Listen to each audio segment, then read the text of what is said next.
Yesterday I got a dream catcher bracelet. I don't know if I showed that already. And so today I picked up 4 more that I'll give away to friends and family when I go back. I can't really bring that much back with me because I had a very full backpack on my journey down, and I'm going to leave some clothes here that I don't really want anymore or got holes in it in the washer and dryer. So I might have some room, but I really don't know.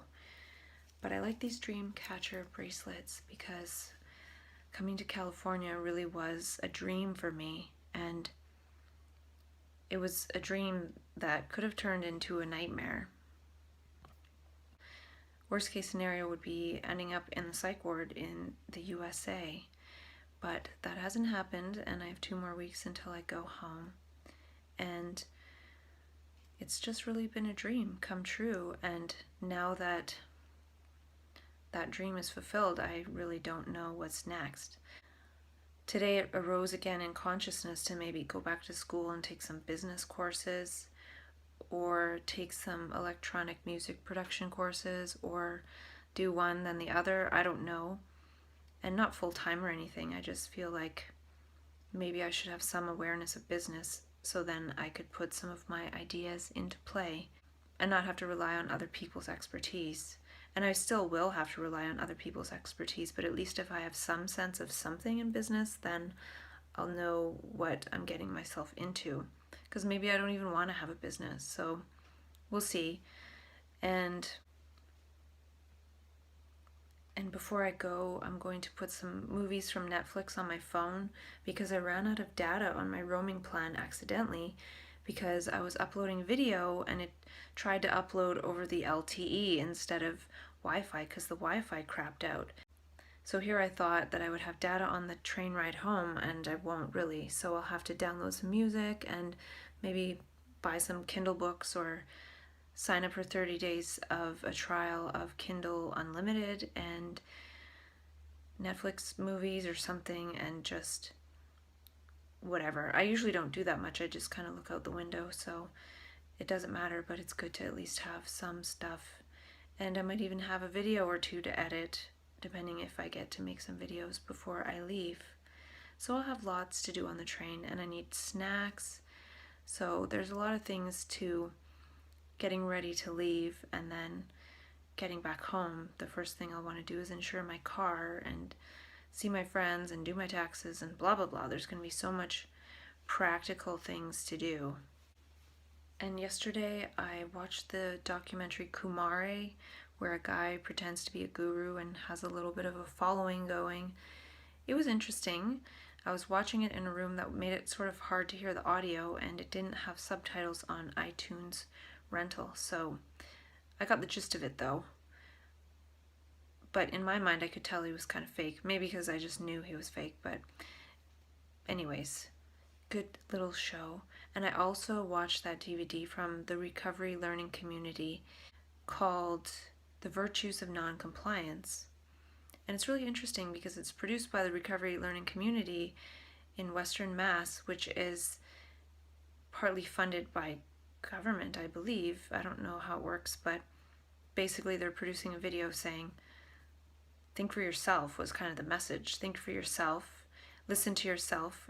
Even if a doctor's saying do this one thing, do a different thing, do what feels right for us, slowly but surely. And that's what I've done with myself all along, and by doing that I eventually got myself to California to sort of live my dream. When I was in my first altered state of consciousness, I had just been in California and I went back home, and then I was thinking I really want to go back to California, and it took about 6 years, but I was able to get myself back to California. So it feels like something's completed there, and then really now that I've done that, I wonder what I'll decide to do next. Really just playing around with different ideas, whether business school or just taking some business courses, starting a business without taking business courses, going to some kind of course with Patch Adams as an idea. And really I'm just excited about continuing to learning from my daily experience, writing down insights that I have, continuing with this learning process of self-dialogue. And somebody mentioned a word today, and I think it was heuristic or something, and said that that word means learning from our own being. So I will look up that word at some point and talk about it, because it sounds like self-dialogue is that sort of thing. It's just learning from one's own being, and when one can do that, everything else is possible. So the documentary The Virtues of Non-Compliance was good. I've seen Healing Voices in the recent months, as well as Crazy Wise. I have an old favorite called Masks of Madness, which features Dr. Abram Hoffer, who's now passed away, but he did a lot of work with nutrition for mental health, specifically niacin. I don't do the niacin thing, but it does help a lot of people apparently. And he made the statement in that documentary that 80% of so-called mental illness is actually a nutritional thing. And right now I am taking only micronutrients in order to support whatever is happening in my physiology. And I can say right now I do feel I hold the perspective of having a nutrient dependency, which isn't just a nutrient deficiency that one can correct by taking one's recommended daily allowances of certain vitamins and minerals and things. It actually requires more, and it requires whatever. And I decided to go in the process of just trusting Hardy Nutritionals and all the many years that they've done their research, and just taking their product, and so far so good. It just really resonates with me, and my nervous system feels a lot stronger. So yeah. And I got an email from a Tengu Muna, and I don't know who this person is, but I think I got on their mailing list by listening to the Ken Wilber Superhuman Potential webinar podcast thing. And there's a little quote here by Orson Swett Marden, and it says, "When we get a glimpse of our immortal selves, we shall see possibilities of which we never before dreamed." Now, to me, this sounds exactly like map consciousness, so-called mania and psychosis. There are definitely many instances of glimpses of our immortal selves and seeing possibilities. And it continues, "A sense of wholeness, of power and self-confidence will come into our lives which will transform them. When we rate ourselves properly, we shall be in tune with the infinite. Our faculties will be connected with an electric wire which carries unlimited power, and we shall no longer stumble in darkness, doubt, and weakness. We shall be invincible." To me, that sounds like what people connect with, or what I've connected with in MAP consciousness. And I like to think of MAP as meaning, action, potential, or the action potential of meaning, seeing meaning and unfolding it and moving in that field. It also sort of stands for so-called mania and psychosis, but I transform it to be meaning, action, potential, or whatever.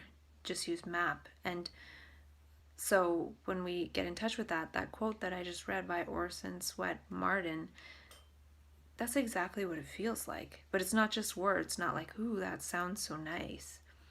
It feels just like that. It feels very powerful.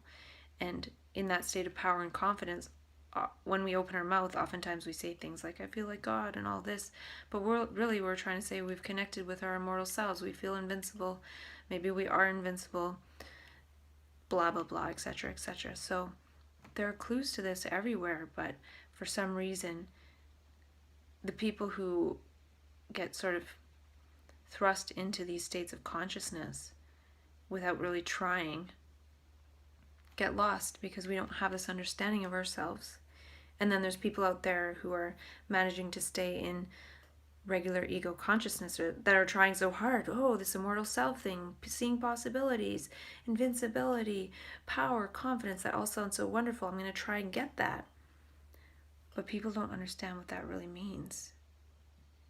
It's a completely different state of living where one has to really understand from moment to moment the unfolding algorithm of life and how we play into that. Not separately act on that, but it acts through us and on us and with us. And it can be very disorienting. So it's just be careful what you wish for. And go out there and help the ones who've never wished for it. And there's those who would want it and wish for it, and then those who never ask for it. And we're just not communicating.